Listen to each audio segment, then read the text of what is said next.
মুখের মধ্যে এই ক্যাডার বাহিনী তার মুখের মধ্যে প্রস্রাব করে দিয়েছেন, জাস্ট ইমাজিন, এবং প্রস্রাব করে দিয়ে বলেছেন তুমি ভারত মাতাকে জয় বলেছ, এই কারণে তোমার মুখটাকে শুদ্ধ করার জন্য আমি প্রস্রাব করলাম। আমরা যে ধরনের অত্যাচার আপনারা করেছেন, আমি কয়েকটা কথা এখানে বলবো আপনাদেরকে সামনে, আমি আগেও বলেছি। আমি এই যখন আমাদের সরকার এখানে আসে, আমার পূর্ববর্তী যিনি মুখ্যমন্ত্রী ছিলেন 30 কোটি টাকা এখানে যে হাসপাতাল তৈরি করার জন্য 30 কোটি টাকা দিয়েছে। আমি কিছুদিন আগে 30 কোটি টাকা এই এডিসিকে আলাদাভাবে বাজেটের বাইরেও আমি অনেক টাকা ওনাদেরকে দিয়েছি।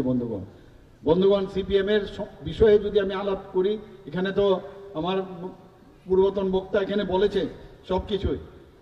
2000 সালে অফিসের ভিতর ঢুকে সুখরাম দেববর্মাকে কিভাবে খুন করা হয়েছে, জনজাতি গোষ্ঠীর একজন, এবং সে সৎ ছিল, এবং জানা গেছে একজন সিপিএম এর ক্যাডার, তার ইশারাতে, এবং শুধু খুন করেননি, এবং শুধু ওনাকে না, ওনার সহকারী যে ছিল তাকেও এই সদরের মধ্যে ঢুকে ওনাকে এসডিএম কে খুন করেছেন। আপনারা ভুলে যাননি সেগুলো?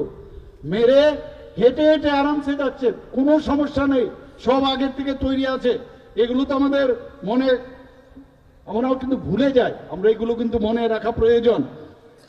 আমাদের 1982 সালে কৈলাস শহরে কংগ্রেস কর্মী, এই কংগ্রেসই এখন গিয়ে হাত মিলিয়েছে এই সিপিএম এর সাথে। দুঃখ হয়, ওনাদের জন্য দুঃখ হয়। সেই কংগ্রেস কর্মী ভগবতী বসাককে পুরো পরিবার, পুরো ফ্যামিলিকে আগুন দিয়ে পুড়িয়ে মেরেছে বন্ধুগণ। এবং আমাদের টিএমসি ত্রিপুরা মেডিকেল কলেজের আপনারা আন্দোলন আপনারা জানেন, কংগ্রেসের মাধ্যমে সেটা হয়েছিল, এবং সেখানে পুলিশের গুলিতে পাপাই সাহাকে খুন করা হয়েছিল, আপনারা সবাই জানেন।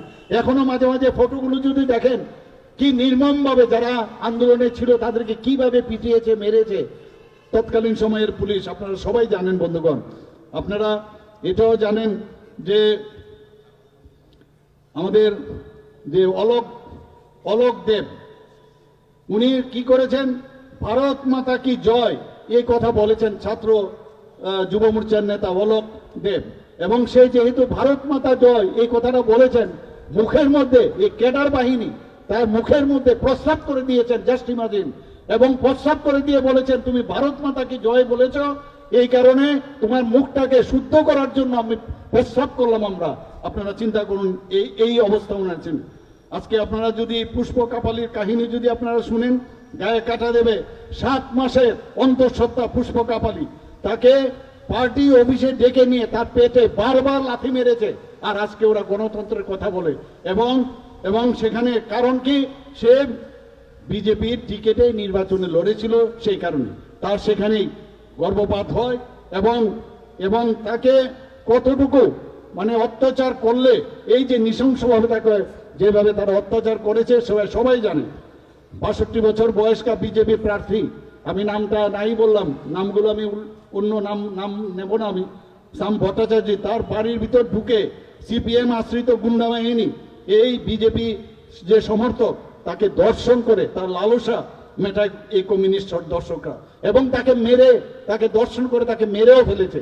এখানে আমাদের মাননীয় বিধায়ক এখানে আছেন, উনি খুব ভালো করে জানেন কল্যাণপুরের ঘটনা, উনি সব জানেন। আমি কল্যাণপুরেও কিছুদিন আগে গিয়েছিলাম। 26 জন নিরীহ লোককে খুন করা হয়েছে এই এটিটিএফ এর গুন্ডারা এবং সেই টেররিস্টরা।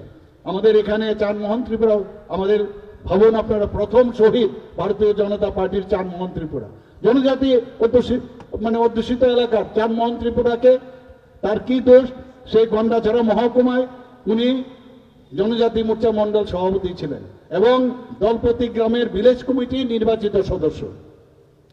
যখন মোদিজি 2014-তে সারা ভারতবর্ষের মধ্যে এমন একটা অবস্থা করেছে, ভয় পেয়ে গেল, এবং যেহেতু এই সিপিএম এর আমলে এরকম একটা নির্বাচিত কি করে হয়, তাকে খুন করার ষড়যন্ত্র করেছে বন্ধুগণ।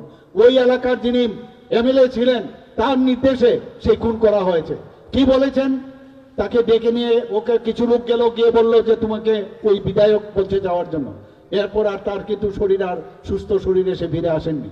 কি বলেছেন, সে নাকি উজাগিরি করতেন, এবং সেই উজাগিরি করাতে একজন পাগলকে সে আগুন দিয়ে সে নানারকম ছেঁকাছুকি করছিলেন, এতে নাকি ওই পাগল খেপে গিয়ে ওকে মেরেছে।